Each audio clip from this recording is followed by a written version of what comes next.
마태복음을 읽다 보면 예수님의 긴 설교들이 나옵니다. 마태복음 앞부분에도 나오고 마태복음의 뒷부분에도 나옵니다. 5장 분량의 큰 설교들이 있는데 앞부분에는 소위 우리가 이렇게 얘기하죠. 산상설교다. 또 오늘 우리가 읽은 24장, 25장에 우리 주님 예수 그리스도의 세상 종말과 예수 그리스도 자신 다시 오시는 재림의 이야기들을 여러 비유 이야기를 통해서 설교해 주셨는데, 말씀해 주셨는데, 그것이 바로 감난산 설교라는 겁니다. 왜 감난산 설교냐? 감난산 위에서 했기 때문입니다. 그때 예수님께서는 집중적으로 이 세상 끝의 징조, 종말의 이야기와 예수 그리스도의 다시 오심에 대한 이야기를 할 때에 그 세상 끝날의 징조는 재난, 환난, 핍박, 죽음, 그런 이야기를 들을 때 이 제자들은 매우 당혹했고 당황스러워했고 또한 호기심을 갖게 됩니다. 두려운 마음으로 예수님께 이렇게 물었습니다. 예수님, 주의 임하심과 세상 끝에는 무슨 징조가 있겠습니까? 또 하나, 언제 그때가 될까요? 아주 슬쩍 얘기하는 겁니다. 두렵고 호기심은 있지만, 그러나 예수님께서 이 제자들에게 그렇게 말씀하심은 두려움 갖게끔, 당황스럽게끔, 호기심 갖게끔 그렇게 말씀하신 것이 아닙니다. 그런 의도는 전혀 없습니다. 그런 날이 온다. 내가 반드시 올 것이다. 그러나 승리하리라. 고로 두려워하지 말라. 용기를 가져라. 필요한 끈기 있는 믿음이다. 담대하라. 내가 이미 세상을 이겨노라. 할렐루야. 그러한 용기, 그러한 믿음, 그러한 권면을 해 주시기 위해서 이 감난산 설교 24장, 25장이 존재하는 것입니다. 여러분, 예수님께서 이 세상 끝 종말에 대한 이야기, 예수 그리스도의 다심에 대한 이야기는 제자들에게 한 번 이야기한 것이 아닙니다. 그냥 한 번 툭 던지고 끝내버린 이야기가 아닙니다. 학자들에 의하면 예수님의 이 자신의 재림 이야기는 직접적으로 3,000번이나 이야기하셨습니다. 간접적으로는 1,000번의 이야기가 있습니다. 무려 합쳐서 4,000번입니다.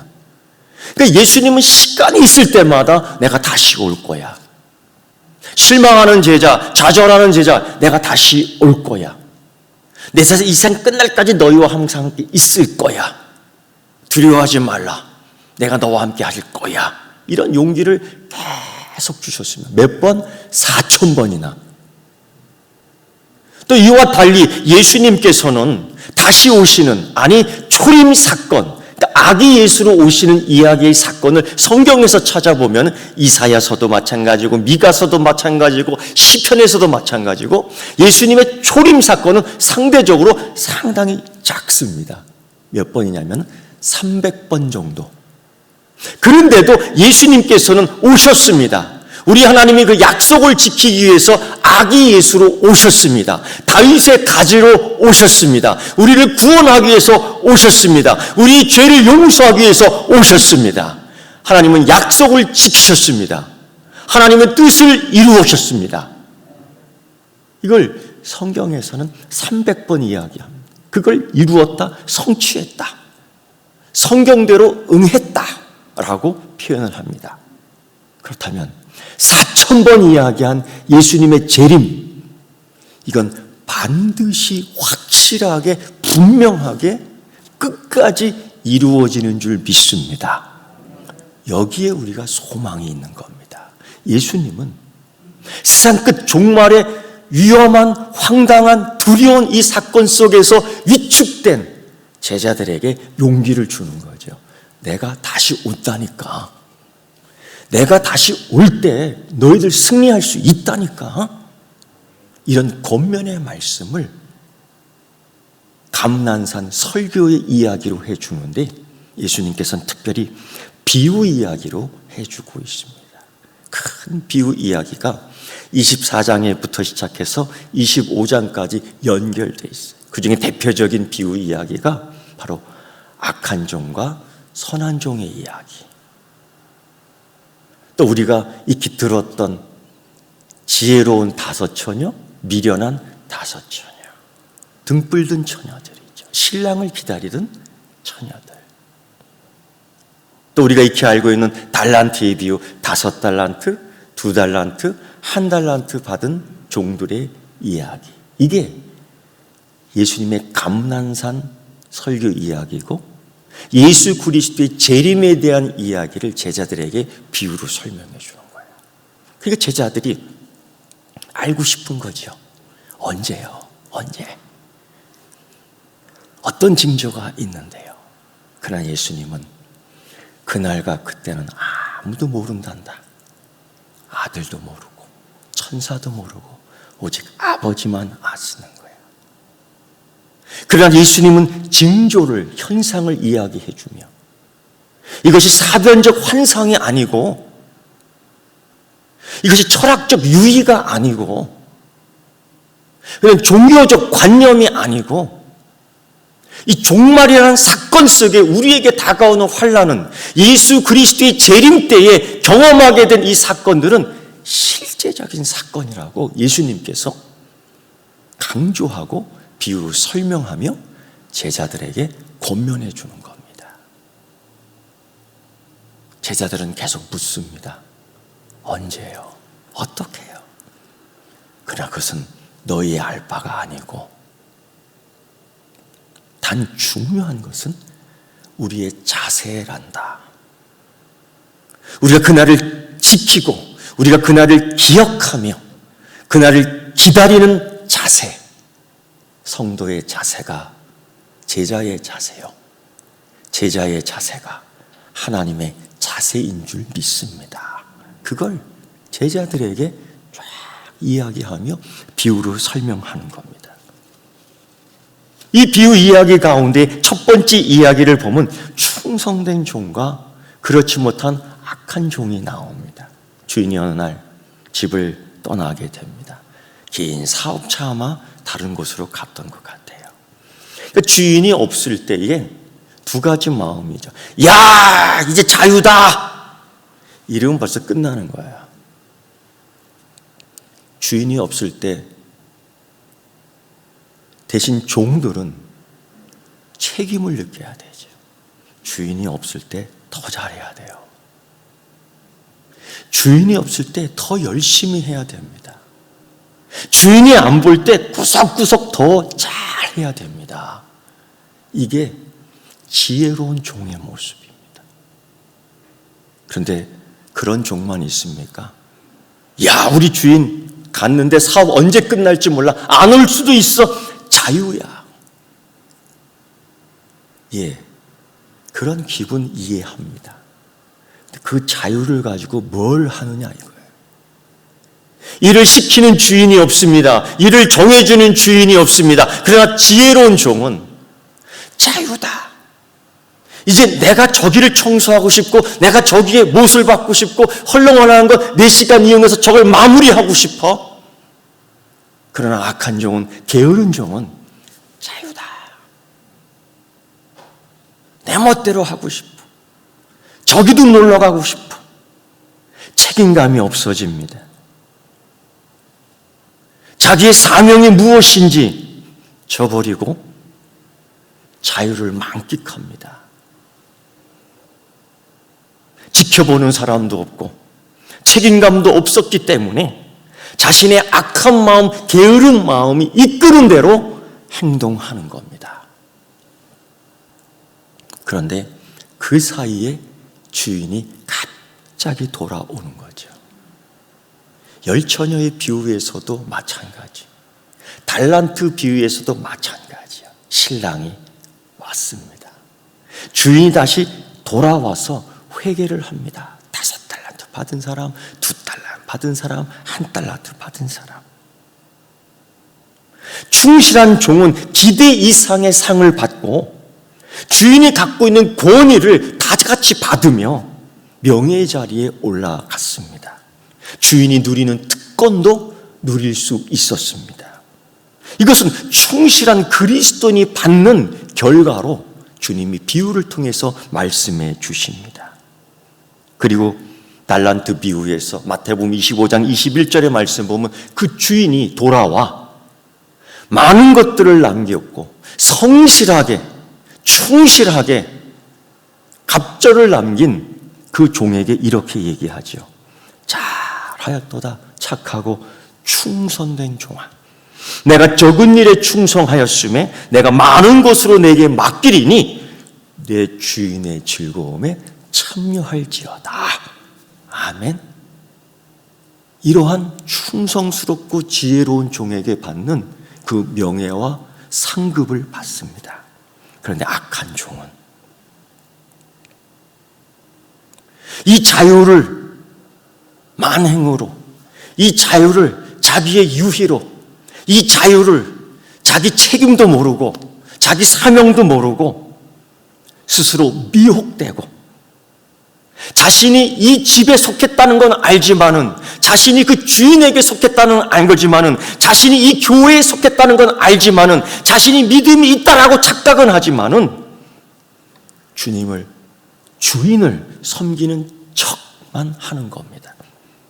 그는 사실상 주인을 존경하지도 주님을 사랑하지도 아예 주인이 다시 올 거라고 생각하지도 않고 주님이 다시 오신다고 4,000번이나 약속하셨음에도 불구하고 믿지 않는 어리석고 게으른 악한 종. 그런데 생각지도 않을 때에 주님이 다시 오신다는 겁니다. 오셨습니다.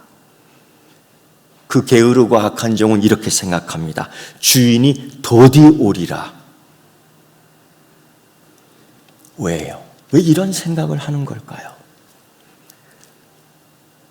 불신, 유혹, 이 어디에서 오는 겁니까? 세상에서 다 오는 것들이에요. 요즘 우리는 새벽 시간 예레미야 말씀을 통해서 은혜를 받고 있습니다. 참, 예레미야의 말씀이 힘들어요. 포로로 잡혀가기 직전, 나라가 망하기 직전 외쳐야 되는데 살 길은 항복하는 것이다. 사는 길은 바벨론으로 잡혀가는 길이다.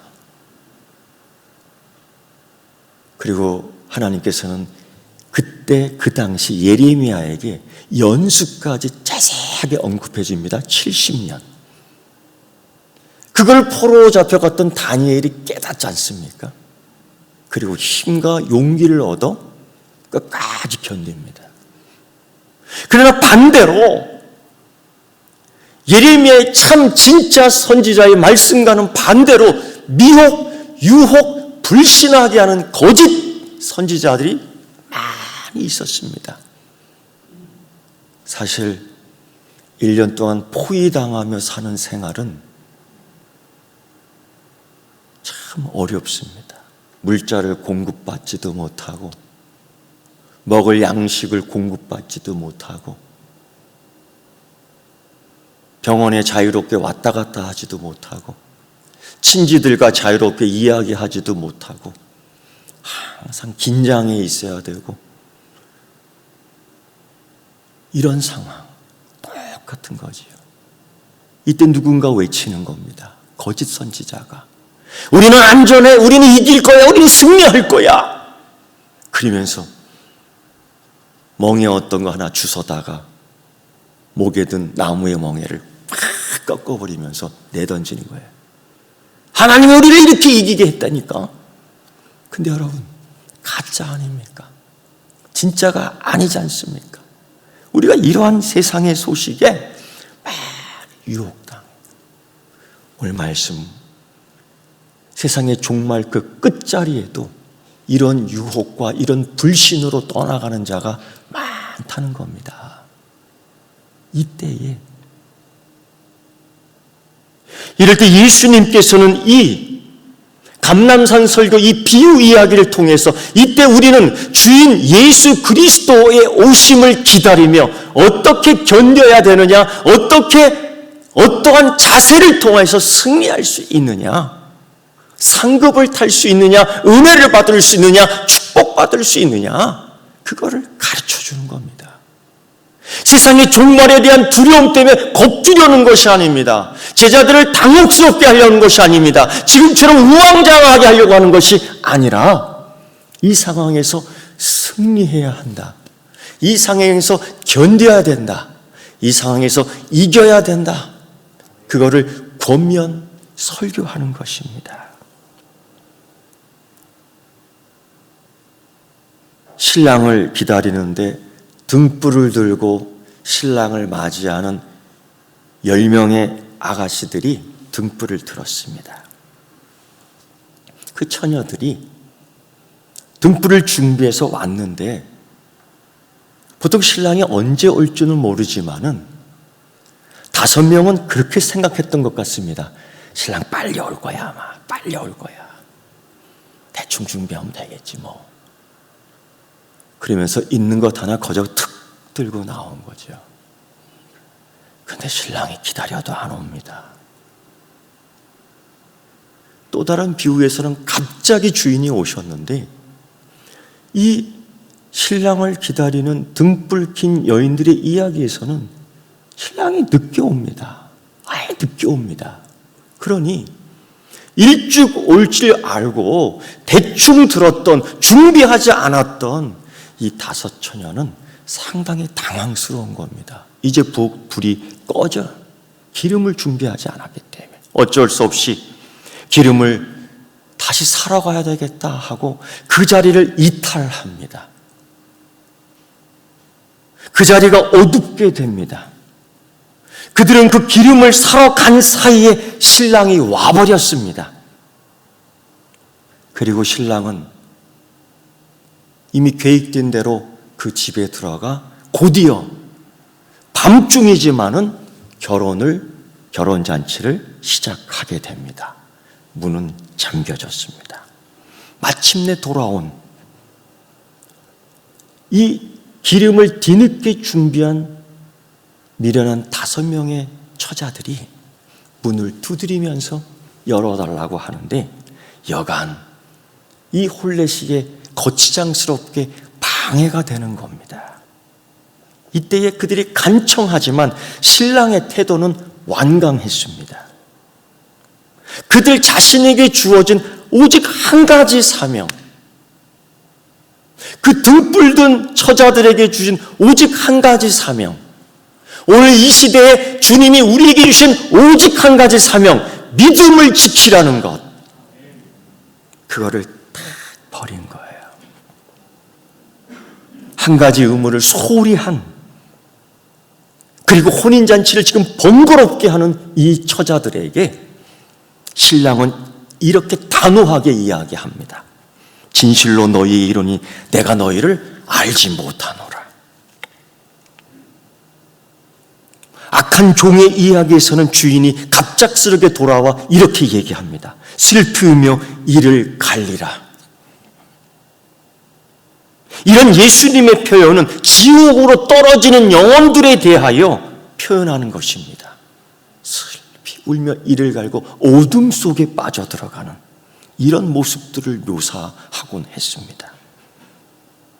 한 달 아파트 받은 이 게으른, 성실하지 않은, 그저 그냥 까닥까닥 믿기만 했던, 그러나 게을렀던, 열매가 없던 그 종에 대해서는 이렇게 얘기했죠. 바깥 어두운 데 내어 쫓으라. 거기서 슬피 울며 이를 갈리라. 주인이 돌아올 것을 냉소적으로 생각했던 것이지요. 악한 종의 태도는 강팍한 불신자의 모습도 또한 세상의 유혹에 멀어져가는 믿음을 버리는 자의 모습입니다. 그래서 예수님은 믿지 아니하는 자는 이미 심판을 받았다라고 단언합니다. 이런 상황에서 이 3가지 비유 속에서 예수님께서는 말씀하십니다. 우리가 어떻게 이 세상의 종말에 우리가 진지하게, 성실하게, 경건하게 우리 그리스도인의 자세를 갖춰야 될지 말입니다. 초대교회 디도는 그래서 주님을 기다리는 소망하는 자들에게 이러한 자세로 기다리라는 겁니다. 신중함과 의로움과 경건함으로 하나님 다시 오심에 대한 소망을 기다리라. 요한계시록에서는 예수님이 누누이 이렇게 얘기했습니다. 내가 속히 오리라. 내가 빨리 오리라. 내가 급하게 오리라. 사도 바울은 이 말씀 속에서 이렇게 표현합니다. 예수님이 가까이 계신다. 예수님이 가까우시느니라. 예수님의 날이 점점점 임박했다라는 것입니다. 예수님의 재림 설교, 이 감난산 설교를 보면 이 세 가지 비유 속에서 제자들에게 어떤 자세를 가지고 살아야 되는지를 낱낱이 보여줍니다. 각기 다른 비유지만은 다른 모습이 보입니다. 악한 종은 주인이 오지 않을 것이라고 생각했어요. 우리는 예수님의 재림을 너무 기대하지 않는 것 같습니다. 살다 보면 내 때는 아닐 거야 라고 생각할 때도 있는 것 같습니다. 사실 그게 악한 종의 모습이죠. 이 예배 끝나면 예수님 밖에서 오셨을 거예요. 아마 그럴 거예요. 박 목사 설교 끝날 때까지 내가 기다렸다. 자신 있습니까? 또 침묵하시는구나. 그냥 죽어도 아멘, 살아도 아멘. 할렐루야. 아멘 한번 크게 해봅시다. 아멘. 이때 우리 할렐루야 한번 크게 해봅시다. 할렐루야. 네. 사나 죽으나 하나님 하시는 거예요. 응? 이 믿음 갖고 우리는 그죠? 아멘, 할렐루야 하는 거. 내 의를 믿고 내 잘난 것 믿고 아멘 하는 거 아니에요. 우리 주님 예수 그리스도의 피공로 갖고 아멘 하는 거예요. 우리 주님 예수 그리스도의 은혜 갖고 아멘 하는 거예요. 우리 주님 예수 그리스도의 사랑 갖고 아멘 하는 거예요. 우리 주님 내게 주신 말씀 갖고 아멘 하는 겁니다. 그렇게 살아가는 거죠. 그 자세를 갖는 겁니다. 미련한 다섯 처녀의 자세는 어떻습니까? 나 등불 준비했어. 그렇죠? 교인 기록은 되어 있어. 교인이라니까. 제가 누누이 말씀드리는 것. 교인 이전에 그리스도인 되라. 교회 다니는 것으로 만족하지 말고 예수님 믿는 신자로 만족해야 된다. 그러니까 책임 없이 경솔하게 정말 그 자리에 있어야 되는데 그저 오직 한 가지 사명입니다. 그 자리에서 불만 켜주면 되는데 불도 꺼져. 신랑 오는데 환영도 안 해줘. 신랑의 기분을 감정을 망치는 것. 신랑을 모욕되게 하는 이 미련한 처녀처럼 하지 말 것이고 달란트의 악한 종들은 뭐가 문제냐? 주님이 은혜를 줬어. 주님이 은사를 주었어요. 주님이 성령님을 주셨습니다. 그럼 여러분 성령을 따라 살아야지. 은사를 갖고 살아야지. 은사를 갖고 30배, 60배, 100배로 늘려야지. 은사를 가지고 헌신해야지. 은사를 가지고 봉사해야지요. 은사를 가지고 감사해야지요. 은사를 가지고 찬양해야지요. 다 버리고 나 혼자 자유다. 주님이 내게 자유를 주셨다. 나 혼자 잘난 척만 해. 하나님이 내게만 주신 거야.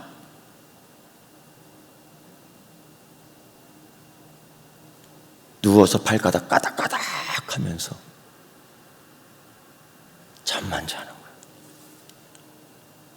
주님 언제 오시든지 충실하게 성실하게 준비해야 하는데 이 1달란트 받은 자는 그렇게 하지 않았다는 겁니다. 주님은 이 세 가지의 비유를 통해서 감난산 설교를 말씀하시며 이렇게 다르게 이야기하시지만 이 세 이야기 속에서 또 하나의 큰 공통점이 있습니다. 이게 핵심적인 주제이지요. 그게 뭐냐? 예수님 꼭 다시 오신다.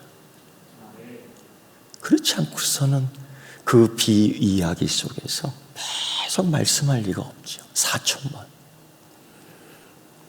그래서 예수님은 또 이렇게 말씀하십니다. 깨어있으라. 집주인이 언제 오는지, 혹 저물 때인지 밤중에 일는지 닭울 때이든지 생각지 않은 때 인자가 오리라 약속하셨습니다. 이러므로 너희도 준비하고 있으라. 생각지 않은 때 인자가 오리라. 한 번이 아니라 계속. 그래서 디도는 초대교회에 그렇게 얘기하죠. 신중함과 의로움과 경건함으로 기다리라. 이게 뭘까요? 어떻게 이렇게 할 수 있을까요? 여러분, 한마디로 이건 정확하게 영적 각성이라는 겁니다. 어떤 사람은 이런 것들 때문에 되게 피곤해해요. 어떤 사람은 그냥 편하게 교회에 오고 싶어 해요.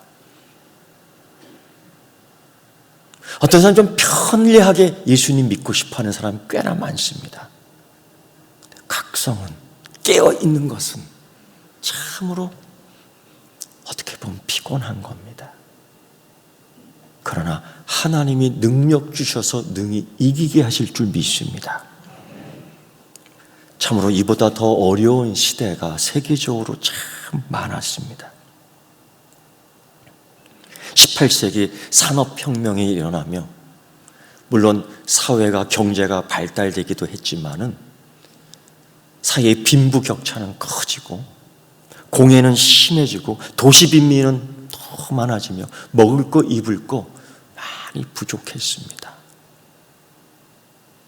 이때 이대로 가다가는 세상이 썩어질 수밖에 없고 망할 수밖에 없어요. 이때 영적 각성 운동이 세계적으로 불붙기 시작합니다. 존 웨슬리의 감리교 창시자죠. 그의 영적 기도 운동, 말씀 운동, 성화 운동을 통해서 이 세계를 크게 변화시켜줬고 우리나라의 신앙 운동에도 큰 영향을 주었습니다.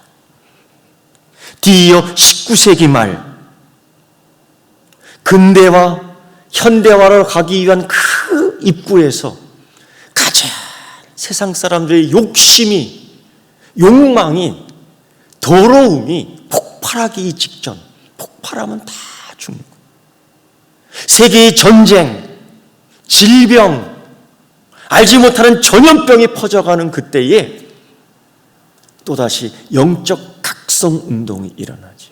미국에서는 D.L. 무디를 통해서 하나님 말씀의 위대함, 하나님 말씀의 진실함, 하나님 말씀의 참됨을 역설했습니다. 그것뿐입니까?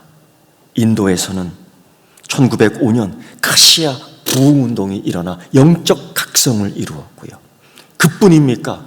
19세기 우리나라 비율의 조선 역사 속에서 길어가는 이 민족의 위기, 이 한민족의 뿌리는 없어질 수밖에 없는 이 세계적 역사 비운 가운데 우리가 한 중심에 있었을 때에 하나님은 영적 각성 대운동을 통해서 이 민족을 그 시련을 이겨내게 했고요. 이 시련을 믿음으로 이겨내게 했고요. 급기야 독립을 이룰 수 있는 믿음의 열매를 맺게 했는데 그것이 바로 평양 대부흥 운동입니다. 이게 영적 대각성 운동입니다. 사랑하는 성도 여러분, 지금이 그때가 아닙니까?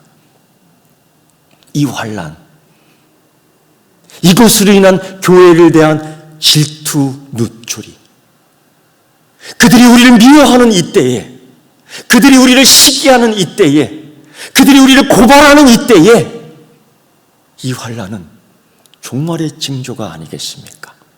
아니, 또 다른 소망은 예수 그리스도께서 다시 오심이 진짜로 가까워지는 것이 아니겠습니까? 이때에 우리는 어떠한 자세로, 어떠한 믿음으로 다시 오시는 예수님을 맞이해야 할까요? 디도는 이미 이렇게 얘기했습니다. 신중함과 의로움과 경건함. 이것은 영적 각성입니다. 주님은 이렇게 얘기했죠. 깨어 있으라. 사랑하는 성도 여러분, 주님이 제자들에게 이렇게 얘기한 것은 두려워하거나 당황해하거나 초조해하거나가 아니라 내가 세상을 이기는 것처럼 너희는 담대하라. 너희도 능히 이길 수 있다. 이런 자세로 이렇게 견디고 이렇게 준비하고 이렇게 깨어있고 신중함과 의로움과 경건함으로 세상의 빛이 되고 소금이 되어라. 반드시 세상 끝날까지 내가 너희와 함께 할 것이고 그날 내가 너희의 손을 잡아주리라. 기도하겠습니다. 하나님, 이때에 감사하고 이때에 하나님을 더 크게 찬양하고 내가 그리스도인 된 모습들을 보입니다. 하나님 영광 받아 주시옵소서. 이 질병을 능히 이기게 하여 주시옵시고 이때 온 교회가 오히려 영적 대부흥의 운동의 시발점이 될 수 있도록 복 주시옵소서. 한국 교회가 일어나게 하시고 세계 교회가 하나님 나라를 사모하는 은총 더 받게 하여 주시옵소서. 예수님의 이름으로 기도드리옵나이다. 아멘.